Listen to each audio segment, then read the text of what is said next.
Hello dear students, আজকে your physics tutor চ্যানেলের আবারও একটা নতুন ভিডিওতে তোমাদের সকলকে স্বাগত জানাই।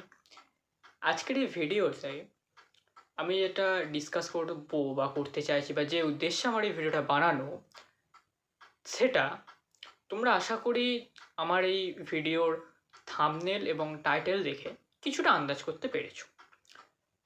এখন প্রশ্ন হলো, যে আমার থাম্বনেলে যে প্রশ্নটা বড় বড় করে দেওয়া আছে সেটার উত্তরটা কী। তার আগে, সেই প্রশ্নের উত্তর জানার আগে তোমাদের কাছে আমার হাত জোর করে রিকোয়েস্ট, হাত জোর করে অনুরোধ করছি, তোমরা যারা এই চ্যানেলে নতুন এসেছো তারা দয়া করে চ্যানেলটাকে সাবস্ক্রাইব করো এবং এই ভিডিওটা একটু লাইক করে দিও আর ভিডিওটা তোমার বন্ধুদের মধ্যে শেয়ার করে দিও। আরও কিছু যদি জানার থাকে তাহলে অবশ্যই ভিডিওটা শেষ পর্যন্ত দেখো, তারপরেও যদি তোমার কিছু জানার থাকে তাহলে অবশ্যই করে ভিডিওটায় কমেন্ট করো তোমার যেটা জানার আছে। আমি ডেফিনেটলি রিপ্লাই দেবো কমেন্টে। আর যদি মনে হয় যে সেই ভিডিওটা সেটা নিয়েও একটা আলাদা ভিডিও বানানো দরকার তাহলে আমি অবশ্যই ভিডিওটা বানাবো। আর এই ভিডিওটা কেমন হয়েছে সেটাও শেষ পর্যন্ত দেখার পর কমেন্টে বলেছো। তোমাদের একটা লাইক, কমেন্ট এবং সাবস্ক্রাইব আমার ভিডিও বানাতে আমাকে উৎসাহিত করে। তাই করজোড়ে রিকোয়েস্ট করছি তোমাদের কি 95 আমার সাবস্ক্রাইবার হয়েছে, তোমাদের জন্য আমি ভিডিও বানাই, তোমাদের যাতে তোমাদের পাশে থাকতে পারি, ফিজিক্স সাবজেক্টটাকে তোমাদের যাতে খুব সোজাভাবে বোঝাতে পারি এবং ফিজিক্সের প্রতি তোমাদের ভয় বা ভীতি সন্ত্রস্ততা দূর করতে পারি, তার জন্যই আমার ইউটিউবের উদ্দেশ্য। তাই দয়া করে চ্যানেলটা নতুন হয়ে থাকলে একটু সাবস্ক্রাইব করে দাও আর বন্ধুদেরকে বলো সাবস্ক্রাইব করতে, ভিডিওটা লাইক করো এবং ভিডিওটা খুব আসছি আজকে আমাদের ভিডিওর মেন টপিকে। আমি দেখেছি এটা বা নোটিস করেছি বলতে পারো, সেটা হচ্ছে যে মাধ্যমিক পর্যন্ত ছাত্রছাত্রীরা একটা বই পড়ে, মানে তাদের স্কুল থেকে যে টেক্সট বইটা তাদেরকে বলা হয় ফিজিক্যাল সায়েন্সের জন্য। আমি মেনলি এখানে যা বলবো সব ফিজিক্স বা ক্লাস 10-এর বেসিসে বলতে গেলে ফিজিক্যাল সায়েন্সের ক্ষেত্রে, আর এইচএসের জন্য যা বলবো সবটাই কিন্তু ফিজিক্স সাবজেক্টটাকে বেস করে, ঠিক আছে? তো যাই হোক, যে ক্লাস 10 পর্যন্ত যেটা দেখা গেছে যে ক্লাস 10 পর্যন্ত স্টুডেন্টরা বা ছাত্রছাত্রীরা একটা বই পড়ে যেটা তাদের স্কুল থেকে বা প্রাইভেট টিউটর সাজেস্ট করে। স্কুলে একটা বুক লিস্ট দেওয়া হয়, সেই বুক লিস্টে যে বইয়ের নামটা ফিজিক্যাল সায়েন্সের জন্য লেখা থাকে সেই বইটা তারা কিনে সেই বইটা থেকে পড়াশোনা করে। কয়েকজন আছে যারা ওই বইটার পাশাপাশি আরও 2-1টা টেক্সট বুক ফলো করে, ঠিক আছে? কিন্তু 11-12-এ ওঠার পর তাদের মনে একটা সংশয় জন্মায়। সংশয়টা কীরকম না, এরকম যে আমি যে প্রাইভেট টিউটরের কাছে পড়ছি সেই প্রাইভেট টিউটরের নোটসটাই শুধু পড়বো, নাকি শুধুমাত্র বই পড়বো, কোনটা পড়বো? আমি কি শুধুমাত্র বইটা মানে ছায়া বা সাঁতরা যে বই আমি কিনেছি, বাই দ্য ওয়ে বলে রাখি যে তোমার বইয়ের ওপরে মানে 11-12-এ তুমি কি বই পড়বে, এইচএস লেভেলে তুমি ফিজিক্সের জন্য কোন বইটা পড়বে, সেই বইয়ের ওপরে কিন্তু আমার একটা ভিডিও অলরেডি করা আছে। সেই ভিডিওর লিঙ্ক আমি ডেসক্রিপশন বক্সে দিয়ে দেবো, তোমরা সেই ভিডিওটা দেখে নিও। সেই ভিডিওটাই কিন্তু আমি বাংলা মিডিয়াম এবং ইংলিশ মিডিয়াম অর্থাৎ WBCHSC, CBSE সমস্ত বোর্ডের স্টুডেন্টদের জন্যই কোন বইটা ভালো হবে সেটা কিন্তু আমি বলেছি। তো তোমরা ওই ভিডিওটা পারলে দেখে নিও, আমি লিঙ্ক ডেসক্রিপশন বক্সে দিয়ে রাখবো। হ্যাঁ, যেটা বলছিলাম যে স্টুডেন্টরা একটা দোটানায় পড়ে যায় যে আমি যে বইটা কিনেছি সেই বইটা ছায়া বা সাঁতরা যাই হোক না কেন, আমি যে বইটা কিনেছি সেই বইটা আমি কী পারপাসে ইউজ করব। সেই বইটা থেকে কি আমি শুধুমাত্র প্রবলেম প্র্যাকটিস করব, নাকি বইটা থিওরিটা পড়ব, নাকি কি করব বইটা।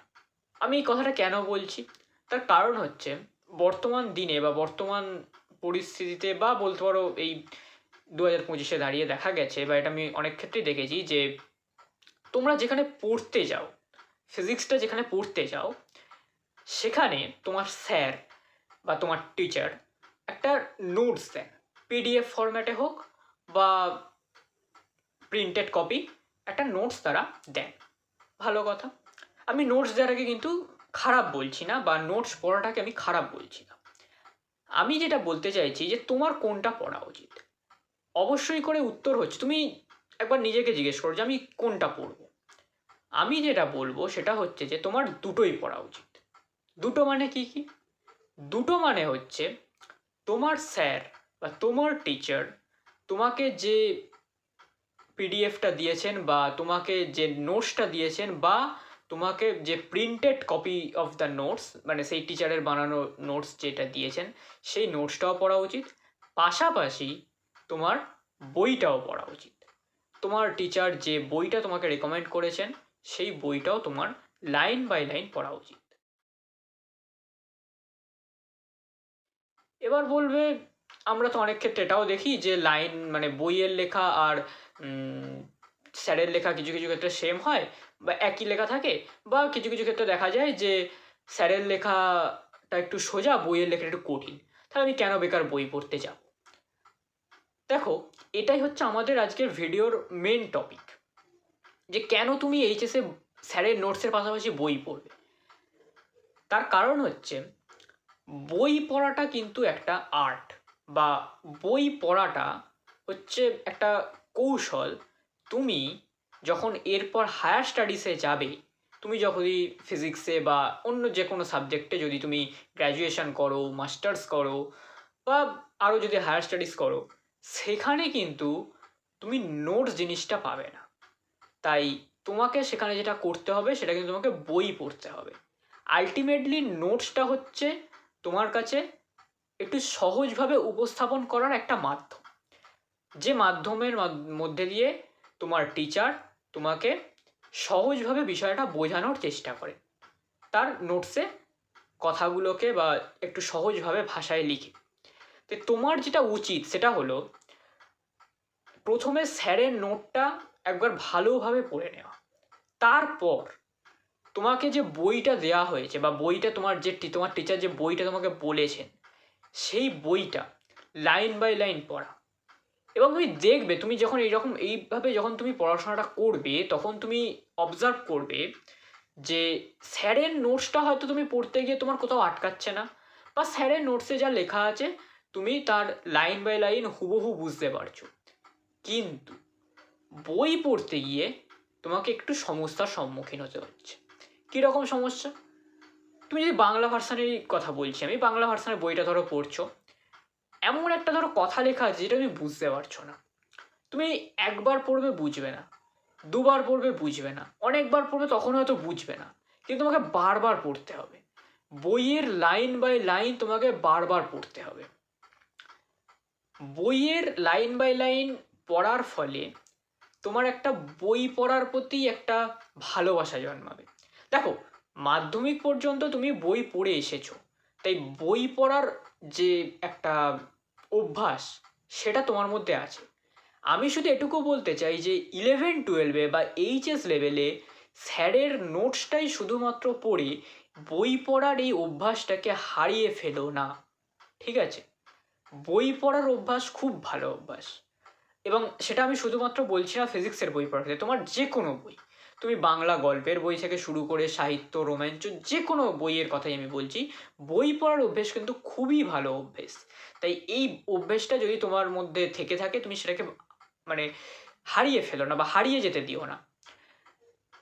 তুমি মাধ্যমিক পর্যন্ত একটা বই পড়েছো ফিজিক্যাল সায়েন্সের জন্য, পাশাপাশি হয়তো আরও দু একটা বই পড়ে থাকতে পারো, তাই সেই অভ্যেসটাকে তুমি এখন টিকিয়ে রাখো, তোমার মধ্যে জিইয়ে রাখো, এই অভ্যেসটাকে নষ্ট করো না। ক্লাস 11 বা ক্লাস 12 এই দুটো ক্ষেত্রেই, তোমাদের ক্ষেত্রে এখন সেমিস্টার 1, 2, 3, 4 চারটে সেমিস্টারের ক্ষেত্রেই চেষ্টা করো বইটা পড়ার।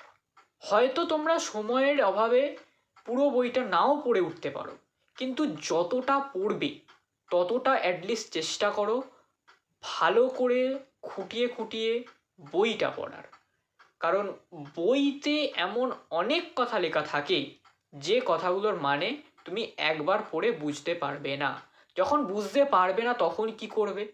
তখন যেটা করবে সেটা হচ্ছে তোমার টিচারকে গিয়ে জিজ্ঞেস করবে যে স্যার, আপনার নোটসে এই বিষয়টা এইভাবে লেখা আর বইতে এই বিষয়টা এইভাবে লেখা, এই দুটোর মধ্যে আমি কোনো যোগ সাধন খুঁজে পাচ্ছি না।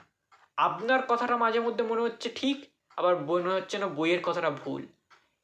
তুমি যখন নিজেকে জাজ করতে করতে পড়বে তুমি যখন বইয়ের প্রত্যেকটা লাইন নিজেকে জাজ করতে করতে পড়ে, মানে এই যে লাইনটা লেখা আছে সেই লাইনটা কি ঠিক লেখা আছে, তুমি যখন নিজেকে প্রশ্ন করতে করতে বইয়ের প্রত্যেকটা লাইন তুমি জাজ করতে করতে পড়বে, তখনই তুমি ফিজিক্সটা আসলে শিখতে পারবে। একটা কথা বলে রাখি, মনে রেখো, এই ধারণাটা আমারও ছিল, আমার এই ধারণাটা ভেঙেছে কলেজ লাইফে এসে। বইতে যা লেখা আছে সেটা যে সবসময় ঠিক সেটা কিন্তু নাও হতে পারে, ঠিক আছে? তোমার কাছে সেটা ক্লিয়ার হচ্ছে কি না সেটা ভালো করে বোঝার চেষ্টা করো। নোটসটা তুমি ইউজ করবে কেন না, নোটসটা তুমি ইউজ করবে যাতে জিনিসটা তুমি সহজভাবে ভালোভাবে বুঝে যাও। স্যারের নোটসটা পড়ার পর তোমার একটা সাবজেক্টের বিষয়ে বা একটা, সাবজেক্ট বলবো না, টপিকটার বিষয়ে, অ্যাকচুয়ালি টপিকটার বিষয়ে তোমার একটা আইডিয়া হয়ে যাবে যে এই টপিকে এই জিনিসটা আমাকে বলতে চেয়েছে, তার করেসপন্ডিং ম্যাথামেটিক্স বা লজিক যাই হোক না কেন, এই বিষয়টা আমাকে এখানে বোঝাতে চাওয়া হয়েছে। সেটা তুমি স্যারের নোটস দেখে বুঝে গেলে, পড়ে বুঝে গেলে। এরপর বইটা পড়তে গেলে তুমি যখন আটকাবে, তখন তুমি জিজ্ঞেস করো নিজেকে যে এই লাইনটা অ্যাকচুয়ালি কি বলতে চাইলো, আমি তো বুঝতে পারলাম না, এই লাইনটা কি ঠিক বলতে চেয়েছে? নিজেকে প্রশ্ন করো, দেখবে উত্তর কিছু কিছু ক্ষেত্রে তুমি পাবে, কিছু কিছু ক্ষেত্রে উত্তর তুমি পাবে না। যে যে ক্ষেত্রগুলোতে উত্তর পাবে না, সেই সেই ক্ষেত্রগুলো তুমি তোমার গৃহশিক্ষককে বা তোমার যে প্রাইভেট টিউটর ফিজিক্সের, তাকে গিয়ে জিজ্ঞেস করো যে স্যার এটা কি বলতে চেয়েছে আমি বুঝতে পারছি না। এইভাবে পড়াশোনা করলে তুমি ফিজিক্সটা বা সায়েন্সের যে কোনো সাবজেক্টের, আমি এটা সায়েন্সের সমস্ত সাবজেক্টের ক্ষেত্রেই বললাম, সায়েন্সের সমস্ত সাবজেক্ট বিশেষত ফিজিক্স তোমরা প্রপারলি শিখতে পারবে। এবং এর পরবর্তীকালে যখন তোমরা কলেজে উঠবে, আফটার এইচএস তোমরা তো কলেজে যাবে, যদি কেউ, মানে আমি আমার সাবজেক্টেই বলছি, যদি কেউ ফিজিক্সে গ্র্যাজুয়েশন করো, তখন দেখবে কলেজে প্রফেসর বা তোমার যিনি প্রফেসর থাকবেন তিনি এসে তোমাকে একটা বোর্ড ওয়ার্ক করে দিয়ে চলে গেলেন, কিন্তু তার করেসপন্ডিং তুমি কীভাবে পড়বে না, তুমি যেটা করবে তখন উনি তোমাকে কিছু বই বলে দেবেন, সেই বইটা দেখে উনি বলবেন যে এই বইটা থেকে তোমরা পড়ে নেবে, তখনও তোমরা এই জিনিসটা ফেস করবে।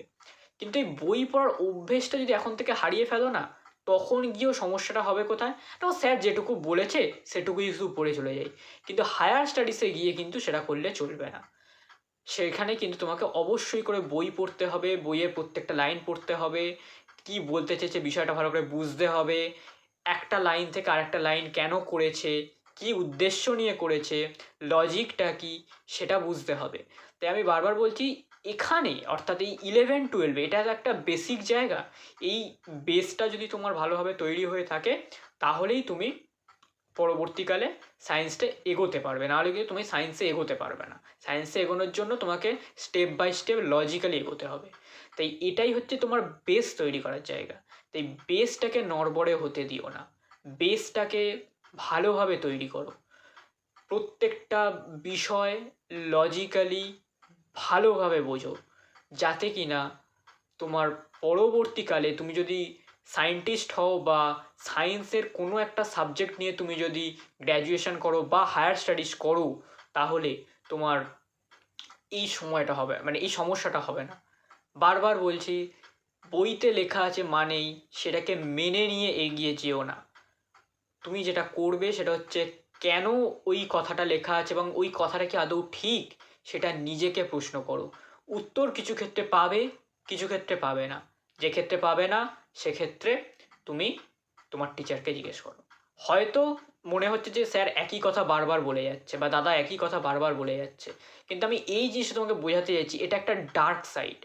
এই ফেজটার মধ্যে দিয়ে এককালে আমিও গেছি এবং আমারও কিন্তু এইচএসে গিয়ে কিছুটা প্রবলেম, মানে সরি, আমারও কিন্তু গ্র্যাজুয়েশনের ক্ষেত্রে গিয়ে কিছুটা প্রবলেম হয়েছিল। তাই বারবার বলছি যে বই পড়ার অভ্যেসটাকে ছেড়ো না, বই পড়াটাকে কন্টিনিউ করতে থাকো, যতটুকু পারবে ততটুকু অ্যাটলিস্ট বই দেখে পড়ো। আর একটা কথা, আজকের এই ভিডিওটা মেনলি আমার এই নোটস ভার্সেস বই এটার ওপরেই ছিল।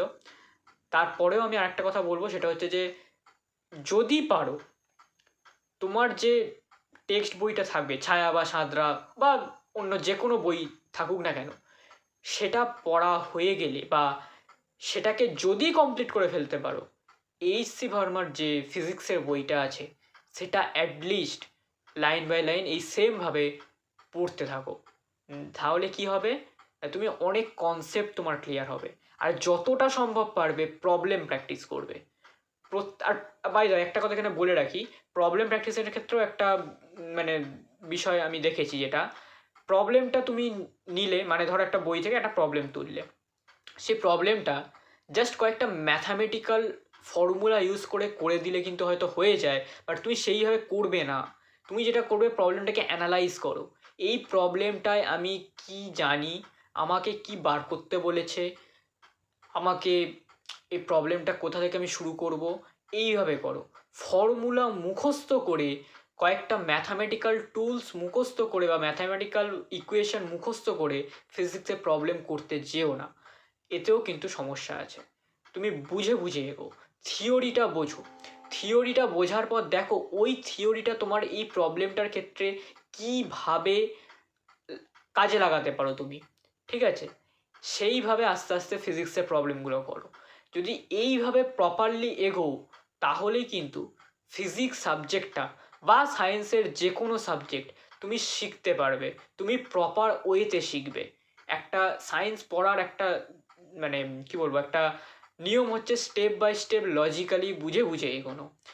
এইভাবে লজিক্যালি যদি তুমি পড়াশোনা করো প্রথম দিন থেকে, 11-এর প্রথম দিন থেকে যদি তুমি এইভাবে পড়াশোনাটা শুরু করো, তাহলেই কিন্তু তুমি একটা সায়েন্সটাকে প্রপারলি শিখবে। এবং পরবর্তীকালে যদি তুমি সায়েন্সের কোনো সাবজেক্ট নিয়ে হায়ার স্টাডিজ করতে চাও, তাহলেও তোমার কোনো সমস্যা হবে না, ঠিক আছে? তাহলে আজকের ভিডিও এইটুকুই রইল। ভিডিওটা যদি ভালো লেগে থাকে তাহলে অবশ্যই করে ভিডিওটা লাইক করো।